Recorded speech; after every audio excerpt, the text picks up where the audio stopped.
Humanda kayo.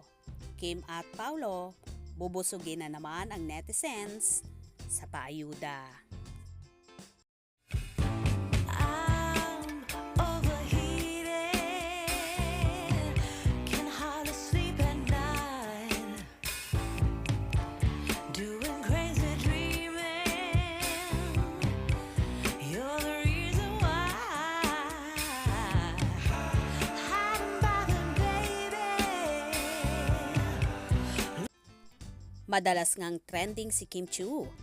Nabuhay na naman ang init ng ulo ng mga fanay sa kanya. Pero syempre, masayang masaya si Kim na nagalit na naman ang mga tao sa kanya. Alam naman kasi niya na nagwawala ang mga tao sa kanya. Hindi bilang si Kim Chiu mismo, kundi bilang si Juliana. Si Juliana nga ang karakter ni Kim sa Linlang. At yon ang rason kung bakit madalas trending ang pangalan niya. Pati na ang hashtag Linlang, the teleserye version sa X, Twitter. Sa mga pasilip pa lang ng mga never before seen scenes ng serye na inilabas ng Dreamscape sa kanilang social media pages, iba na agad ang pakiramdam ng marami. Buhay nga ulit ang galit ng mga netizen kay Kim, simula pa noong Lunes. Tibayan ang damdamin, ihanda ang maintenance for high blood pressure. Huwag palilin lang, tweet ni ex-user at Hana Okit. At sa mga Kim at Paulo Avellino, marami pang aabangang eksena sa teleserye version ng Linlang.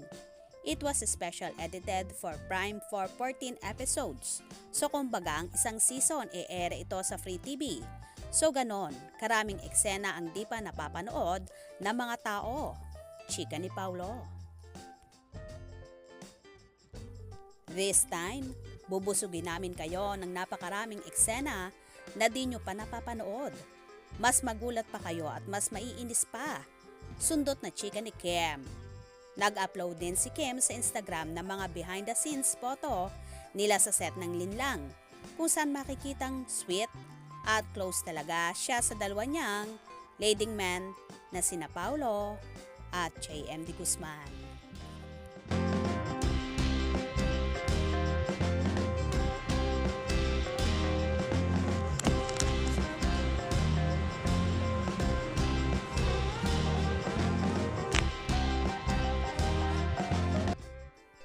Inaabangan din ng mga netizens si Kyla Estrada.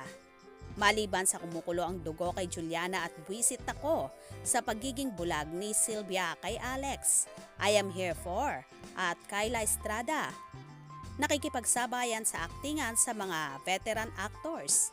Galing, sabi ni at Sagitor 1923. Bongga diba?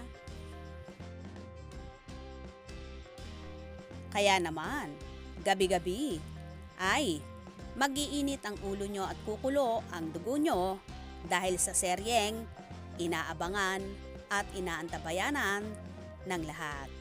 Kaya naman tumutok at wag na wag pahuhuli sa mga maiinit na kaganapan. Anong inyong magiging reaction sa bidyong ito? Comment below.